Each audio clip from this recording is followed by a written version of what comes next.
Welcome to the CFO Edge, the podcast that helps founders and business owners make smarter financial decisions. I'm Carol, your host, a fractional CFO, and someone who has spent years in the trenches helping startups grow with clarity and confidence. In today's episode, I want to have a real conversation about something that doesn't show up on spreadsheets, but has a massive impact on your company's financial health.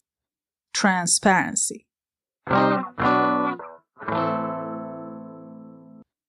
If you are a founder or CEO, you probably feel the pressure to shield your team from financial worries.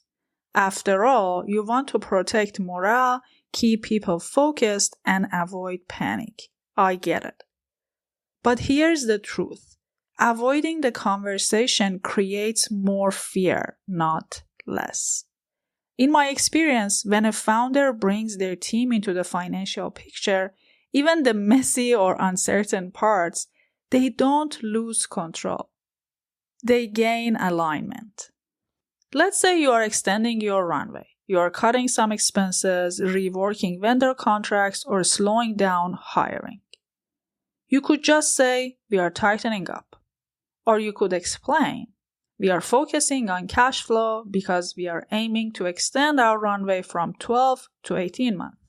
That gives us more strategic breathing room in this volatile market. When you bring your team into the financial why, they are more likely to rally with you, not against you. Honestly, numbers without context create confusion. Your ops manager doesn't need a full cash flow forecast. Your designer doesn't need to know your net burn rate. But what they do need is context. What are we focusing on financially right now? What are we trying to avoid? How does my role contribute to the business being financially healthy? As a CFO, I often act as the bridge between numbers and humans. And I can tell you, when teams understand the context, they make better micro decisions every day that align with your macro goals. Let me repeat that.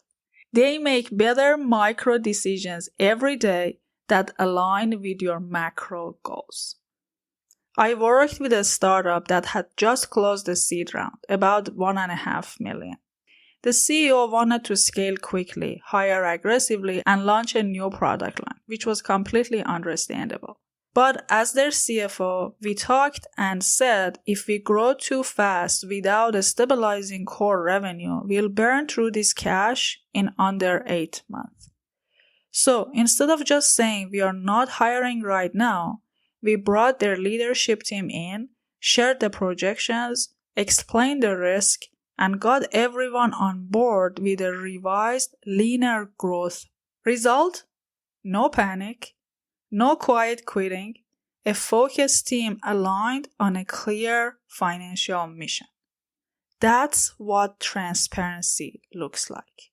So you might ask, I understand it now, what can I do today? Here's how to bring more financial clarity into your leadership. Pick one number, like runway or revenue target, and talk about it openly in your next team meeting. Explain the why behind one financial decision you are making this month, and invite questions. You don't have to have all the answers, but being open invites trust. Transparency isn't about exposing every detail. It's about leading with clarity. When your team knows the financial vision, they become part of it. That's how strong startups are built. Not just with capital, but with alignment. And remember, financial leadership is about more than just the numbers. It's about making those numbers make sense for everyone around you. Thanks for tuning into the CFO Edge. If you found this episode helpful, share it with a fellow founder or a team leader, or better yet, start a conversation within your company. I'll catch you in the next episode.